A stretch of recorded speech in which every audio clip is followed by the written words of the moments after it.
Hello friends, कहानी की शुरुआत वहीं से होती है जब हिनबोल अपने मन में कह रही होती है, ये क्या है? This make no sense. आखिर मैं यहाँ पे मैं लेट से क्यों मिल रही हूँ? और फिर युग्यम कहता है, मुझे माफ़ करना, पर युग्यम कौन है? और उसकी बात सुनकर के युनबोल कुछ नहीं कहती है। वह बस सदमे में रहती है, उसे देखती रह जाती है। और फिर युनबोल मन में सोचती है, ये सही है, आखिर युग्यम बैकचेन की पार्टी कैसे अटेंड कर रहा है, वो भी विदाउट इनविटेशन। सही है, लेकिन कब से अटोपिया के नाजायज सन युगोम को ऑफिशियल पार्टी में नहीं देखा गया है। बैकचेन के ज़्यादातर लोग ये भी नहीं जानते कि आखिर वो दिखता कैसा है। क्योंकि उसने मुखौटा पहना है तो सभी के लिए सतर्क रहना बहुत ज़रूरी है। और फिर युगोम युनबोल से कहता है, इससे भी महत्वपूर्ण बात तो ये है, क्या आप अभी ठीक हैं? और आपके हाथ देखिए कितने मैस हो गए हैं। और ऐसा भी अपने हाथ को आगे बढ़ाते हुए कहता है। और युनबोल अपने हाथों को देखते हुए कहती है, ओह। फिर युग्यम मुझसे कहता है, क्या मैं आपकी कुछ मदद कर सकता हूँ? और क्या मैं आपको रेस्टिंग एरिया तक ले जा सकता हूँ? और युनबोल मन में कहती है, सब कुछ ठीक है जब तक कि जेवोन यहाँ पर है। और फिर युनबोल अपना हाथ बढ़ाते हुए युग्यम से कहती है, ठीक है, तो मेरा ध्यान रखना। और युग्यम आगे आगे पीछे पीछे युनबोल चल रही होती है और वो मन में कहती है।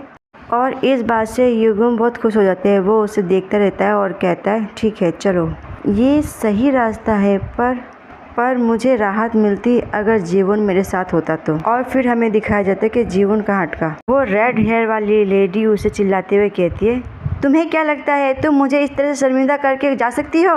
और जीवन उसे रोकते हुए कहता है, मिस, पहले आप चले जाइए। और युनबोल थोड़ी घबरा जाती है।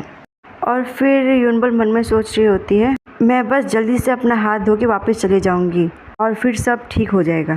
फिर युनबोल युग्यम से कहती है, क्या तुम बैकचेन में काम करते हो या फिर तुम पार्ट टाइम वर्कर हो?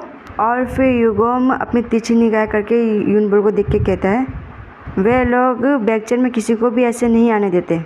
और तुम्हें पता होगा ना कि बैकचेन आखिर किस तरह की जगह है। और फिर युनबोल अपने मन में सोचती है, ये बातों से खेलने में बहुत अच्छा है। जब मैं वापस जाऊंगी तो मैं जीवन से इस बारे में बात करूंगी। और फिर युग्यम दरवाज़ा खोलते हुए कहता है, हम आ पहुँचे हैं, प्लीज़ अंदर चलिए। और वो दोनों अंदर कमरे में जाते हैं। अंदर युनबोल को हल्की हल्की हवा महसूस हो रही होती है और वो कहती है, ओह, तो हवा यहाँ से आ रही है। अगर मैं सोचूं तो मुझे तो ताज़ी हवा लेने का भी समय नहीं मिला। और फिर वह बाहर जाती है। बाहर वह चांदनी रात को देखती है। वो बहुत खुश हो जाती है, बस उसे देखती रह जाती है और हल्की हल्की हवा उसे महसूस हो रही होती है। और इस नज़ारे को देख के वो कहती है, वाह, ये वो दृश्य है जो कि आप सपने में ही देखते हैं क्या? इसीलिए मैं फील कर रही हूँ कि मैं डिफरेंट वर्ल्ड में हूँ। और अब मेरे आसपास की सब चीज़ों के बारे में सोचा जाए तो ये सब मुझसे बिलोंग नहीं करती है। और इसमें कोई आश्चर्य की बात नहीं कि मुझे अकेलापन क्यों फील होता है। तभी युनबोल के कंधे पे हाथ रखते हुए कहता है, क्या तुम ठीक हो? और जिससे कि युनबोल काफ़ी शॉक हो जाती है। आखिर में ये क्या सोच रही थी अभी, जबकि ये मेरे पास खड़ा है।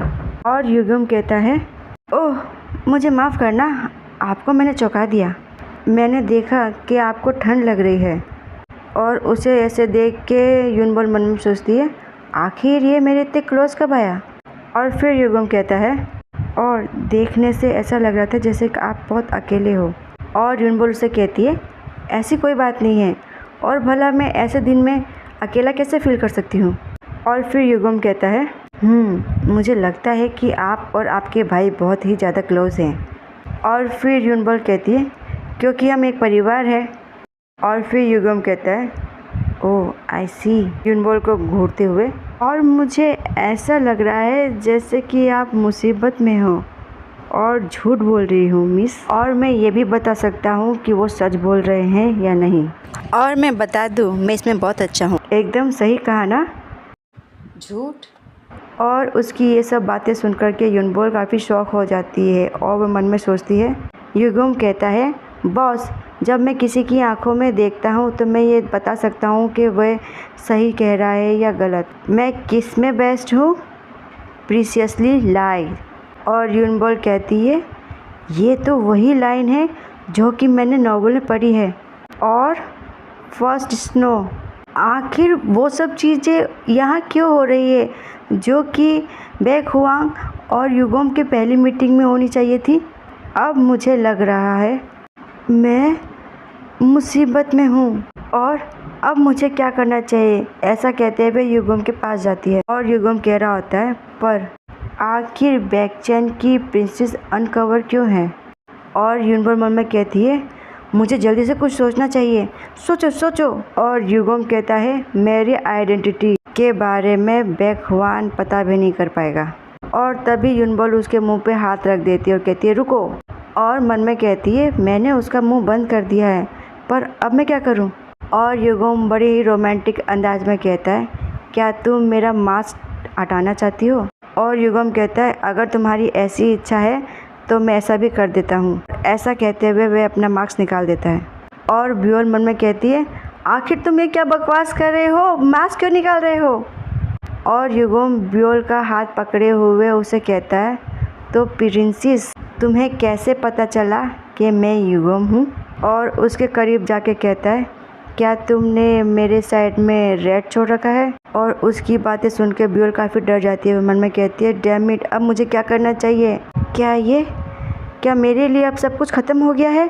और तभी एक धमाका होता है और ब्योल मन में कहती है, आखिर ये विस्फोट क्या था, क्या कुछ हुआ है। और फिर हम देखते हैं कि युगम अपने सर को पकड़े हुए कहता है, रुक जाओ। और ब्योल भागने की कोशिश करते हुए मन में कहती है, हकीकत में मुझे तो इस विस्फोट का शुक्रिया अदा करना चाहिए। अब मैं इस पागल क्रेजी इंसान से दूर भाग सकती हूँ। ये मेरा आखिरी चांस है यहाँ से भागने का। और ऐसा कहते हुए भागती है और पीछे युगम उसको दिखते रह जाता है। और ब्योल दरवाजे को देख के कहती है, मैं बस इस दरवाजे के बाहर जाऊंगी और किसी को मदद के लिए कहूँगी। और तभी युगम उसे पकड़ लेता है और दौड़ने की वजह से यूनबोल काफ़ी थक जाती है। वो गहरी गहरी सांस लेने लगती है। और युगम उसे कहता है, दिस इज़ क्वाइट शॉकिंग। मुझे नहीं पता था कि तुम अपने साथ गन कैरी करती हो। चूँकि चीज़ें इस स्थिति पर आ गई है कि या तो सब कुछ है या कुछ भी नहीं। और ब्योल कहती है, दैट्स इनफ। और मन में कहती है, मुझे इस सिचुएशन से बाहर निकलना है अपने आप। और युगम की तरफ गन दिखा के कहती है, बता मुझे कि तुम बैकचैन में क्यों आए हो। और यहीं पे ये पार्ट होता है समाप्त। धन्यवाद।